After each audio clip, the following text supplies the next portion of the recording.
Hi, I'm Lily, and I'm 31 years old. I just got married to Larry, who is 9 years older than me. But let's go back a little, shall we? Let me tell you about the day Larry and I first met. It was at one of those fancy garden parties our parents loved to host.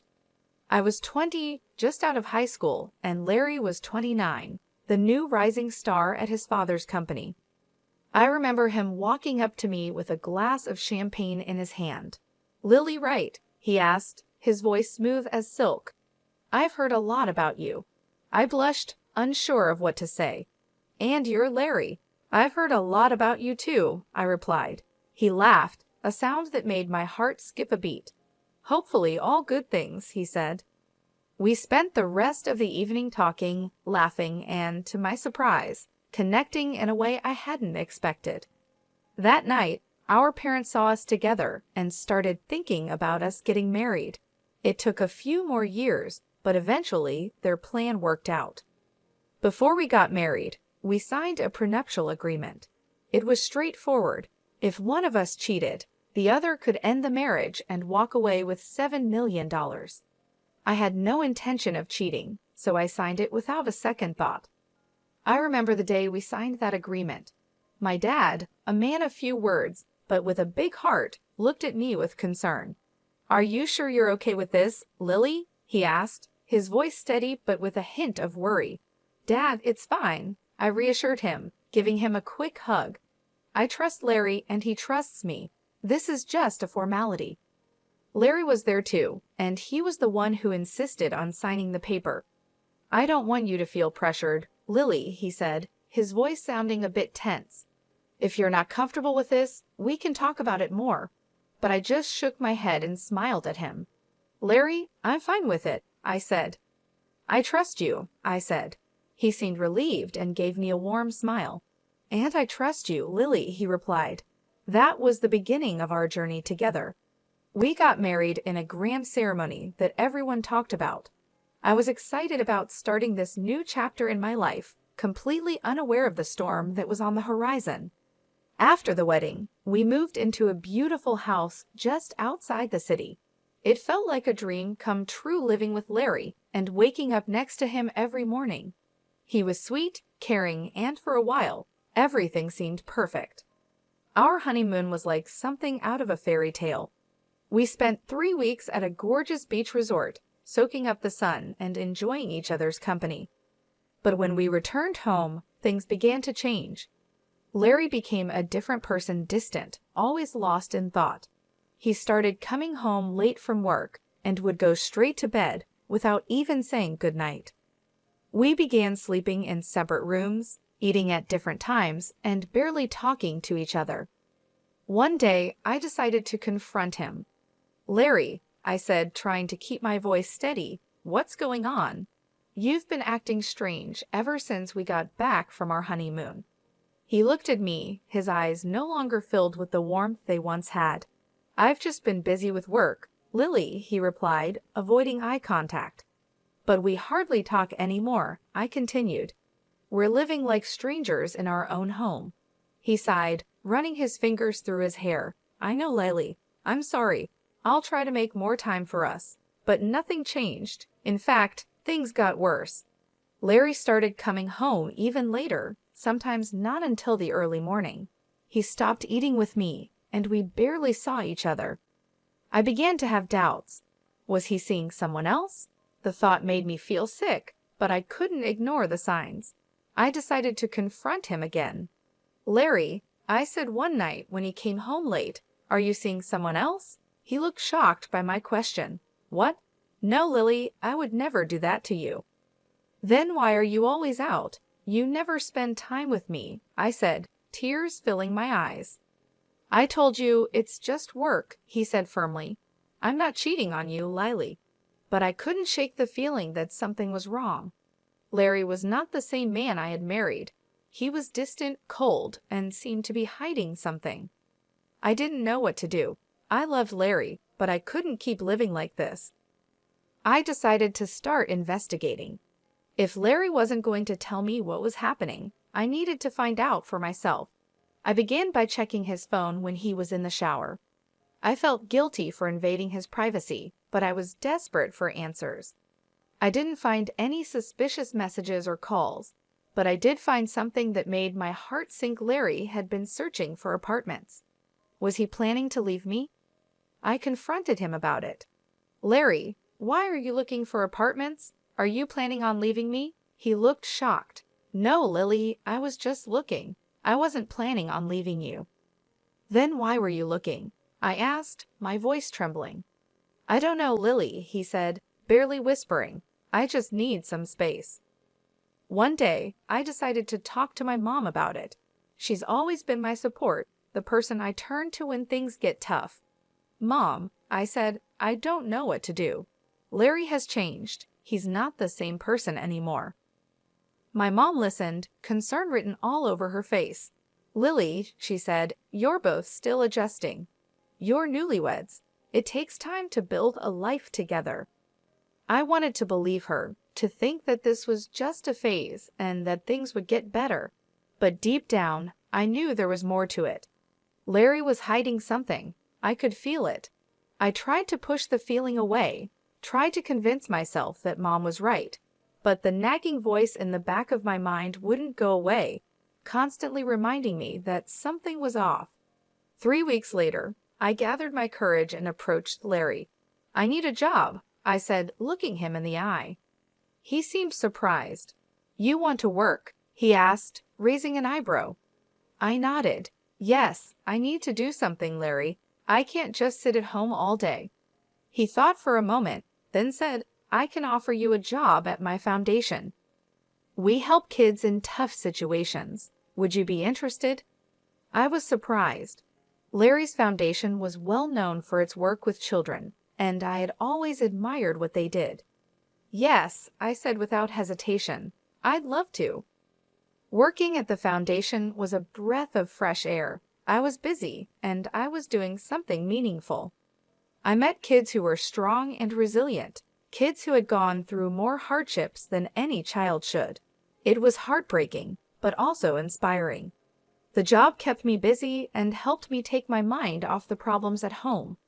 Larry and I were struggling, but at least during the day, I had something else to focus on. The work was tough and emotionally draining, but it was worth it. I felt like I was making a difference, like I was doing something important. For the first time in a long while, I felt happy. But even then, I couldn't shake the feeling that something was wrong. Larry was acting strange and distant. I couldn't figure out what it was, but I knew something was off, and I was determined to find out. With a heavy heart full of questions and doubts, I decided to hire a private detective. I needed to know if Larry was cheating on me. It wasn't just about my pride. It was about my peace of mind. I couldn't live with constant uncertainty, always wondering what had gone wrong. There was also the prenup we signed before getting married. If Larry was cheating, it wouldn't just be a betrayal, it would be a costly mistake. I found a detective agency in the city run by a man named Tyler. He was an ex-cop, a seasoned veteran with a sharp eye and a no-nonsense attitude. I told him my story and my suspicions. He listened, his face expressionless. I'll do my best, Lily, he said when I finished, but I can't promise anything. If your husband is cheating, he's doing a good job of hiding it. I nodded, understanding. I just need to know, Tyler. One way or another, I need to know. I remember the day he came back to give me his report. His face was serious, his eyes filled with sympathy. I'm sorry, Lily, he said. I couldn't find any evidence that your husband is cheating on you. I felt a strange mix of relief and disappointment. Part of me was glad that Larry wasn't cheating, but another part of me was frustrated. If he wasn't cheating, then why did he leave? What was he hiding? Are you sure, Tyler? I asked, my voice barely above a whisper. There's nothing at all. Tyler shook his head. I'm sorry, Lily. I know this isn't what you wanted to hear. I thanked Tyler and paid him for his services. As I watched him leave, I felt a deep sense of loss. I was back where I started, with more questions than answers. One day, while I was working at a charity event, a new guy walked in. His name was John. He was handsome, with a smile that could light up the room. He was smart, with a quick wit and sharp mind. He was funny, with a sense of humor that made everyone laugh. He looked like a famous actor, with his chiseled features and striking good looks. In short, he was my ideal man. But despite being drawn to John, I couldn't shake off a feeling of unease. His arrival seemed too perfect, too convenient. I couldn't help but think about Larry and our prenup. If I was caught cheating, I'd have to pay a huge sum of $7 million. Could John be a trap set by Larry to catch me? I decided to hire Tyler, the private detective I had used before. I asked him to investigate John and see if he had any connections to Larry. Tyler agreed to take the case and started digging into John's past and connections. He followed him, watched his movements and interactions. Tyler was thorough, leaving no stone unturned. In the meantime, I tried to keep my distance from John. It was hard, especially since he was so charming and attractive, but I had to be careful. I couldn't afford to fall into a trap, not when so much was at stake. One day, John asked me out for coffee. I was torn. Part of me wanted to say yes, to get to know him better. But another part of me was scared, worried about what Tyler might find. "I'd love to, John," I said, trying to keep my voice steady, "but I'm really busy right now. Maybe some other time." John seemed disappointed but didn't push. "Sure, Lily," he said, his smile fading a bit. "Some other time." I felt a pang of guilt. What if I was wrong? What if John was just a nice guy, and I was letting my suspicions ruin something good? But I couldn't take the risk, not until I knew for sure. 5 days later, Tyler came to give me his report. His face was serious, his eyes hard. "I'm sorry, Lily," he said, "but your suspicions were right. John is working for your husband." I felt a rush of emotions, anger at Larry for trying to trap me, relief that I hadn't fallen for it, and sadness that John wasn't who I thought he was. But above all, I felt a sense of vindication. I wasn't imagining things, my suspicions were real. "Thank you, Tyler," I said, my voice catching with emotion. "You've done a great job." As I watched Tyler leave, I felt a strange sense of closure. I had dodged a bullet and avoided a costly mistake. But I also felt like I had lost something, the idea of the perfect man and the hope of finding love again. It was a hard truth to accept, but I wasn't going to let it bring me down. I was stronger than that. I was determined to move on and find happiness again. I didn't need an ideal man. I just needed someone who was real and honest, and I was going to find that person no matter what. Instead of sending John packing right then, I decided to take a different approach. I chose to play along and befriend him, all while keeping my behavior above board, so Larry would have no reason to accuse me of anything. John, however, took my friendliness as a sign of something more. He started to relax, thinking he had me fooled. The irony was that he was the one being played, but I didn't let him in on the secret. I couldn't risk him running back to Larry, so I kept up the act and maintained a friendly facade. One day, I decided to take things up a notch. I asked John to join me for lunch, making it sound like a casual discussion about charity work. He agreed, with a smug smile on his face, thinking he was making progress. We found a quiet spot in the cafe. "So, John," I began, "how are you finding the charity work?" He shrugged, a confident look in his eyes. "It's good, different but good." "And Larry?" I asked, trying to keep my voice steady. "What do you think of him?" John looked surprised. "Larry? He's okay, I guess. Why?" I shrugged, trying to appear casual. "Just curious. He's a bit of a mystery, isn't he?" John laughed, clearly relieved. "Yeah, he can be hard to figure out." We continued chatting about work and life, and I made sure to keep my tone neutral, not giving him any reason to be suspicious. In the days that followed, I continued to play along, keeping up the friendly act but never crossing the line. I was always on guard, always careful. It was a risky game, but one I was willing to play for now. One day, during one of our lunch meetings, John looked at me with a serious expression. You know, I've been thinking, John said. I raised an eyebrow, feeling a chill run down my spine. About what? I asked. He shrugged, looking uncomfortable. About us, about this thing between us. My heart skipped a beat. This was the moment I had been dreading. I forced a smile. And what is it that we have, John? He looked at me with a hopeful expression. I think we have something special. I felt a pang of guilt. John was falling into my trap, just as I had planned, but it didn't feel right. It didn't feel good. Still, I had to keep up the act, had to keep playing the game. So I smiled at John, a fake smile plastered on my face. Yes, John, I said, my voice barely a whisper. We do have something special.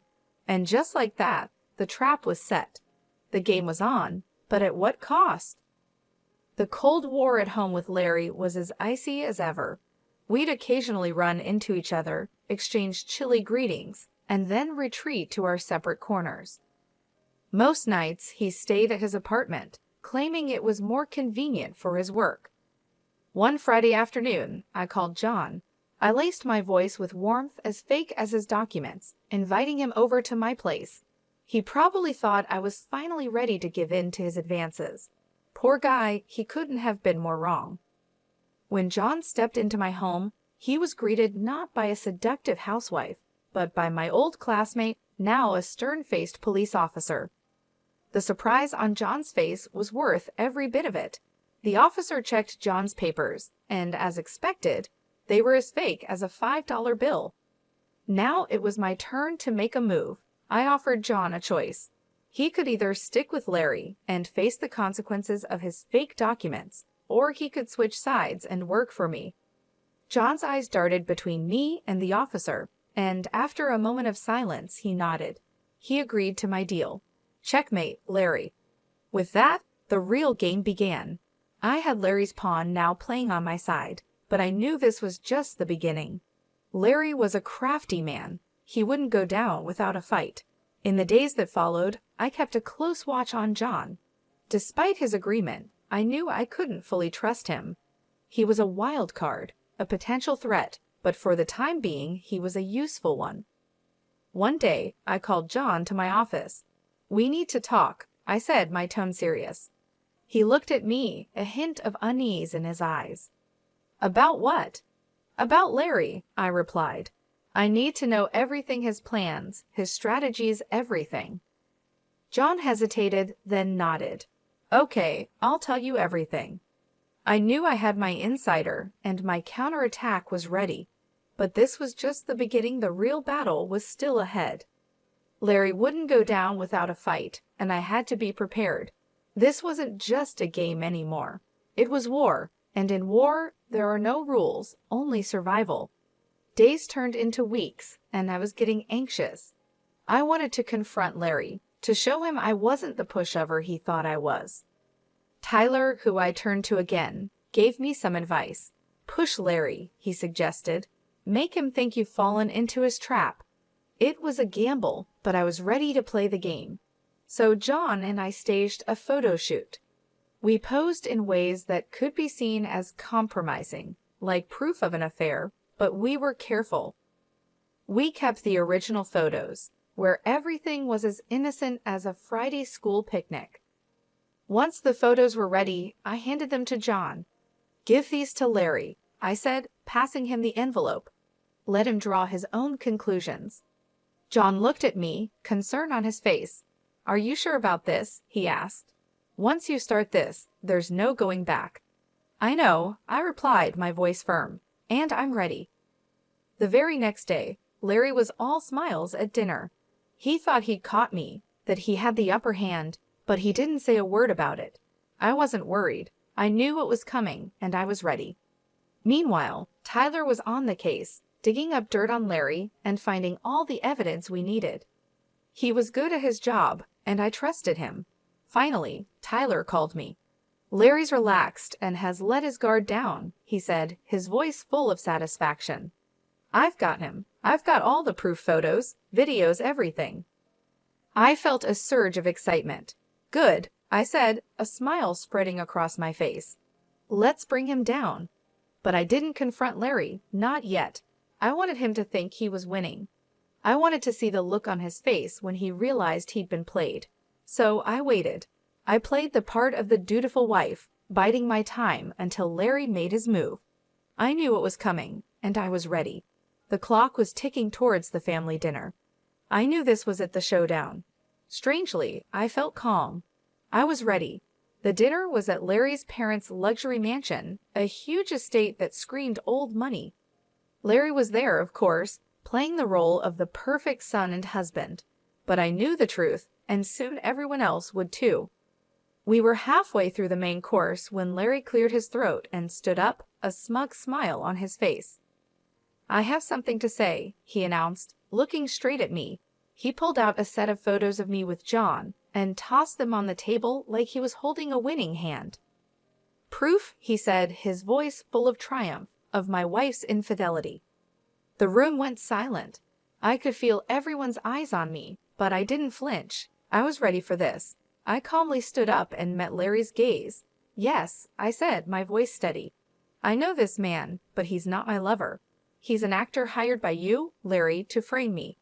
I pulled out my phone and pressed play. The room filled with John's voice, confessing everything. Larry's smile faded, and his eyes widened in shock, but I wasn't done. I pulled out my own set of photos and videos evidence of Larry's affairs. I tossed them on the table. "What about these, Larry?" I asked, my voice cold. "Can you explain them?"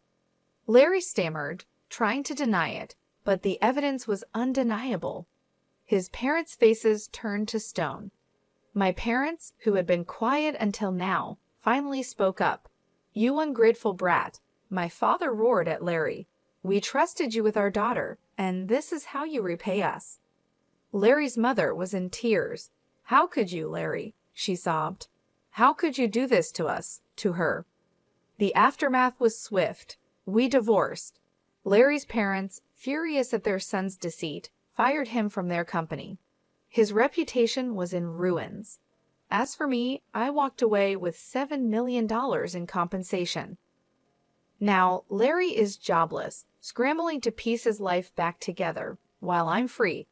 I'm enjoying the peace and quiet, the freedom from him. I won. I took on Larry and won. I outsmarted him and played his own game better than he did. And it feels good. It feels right.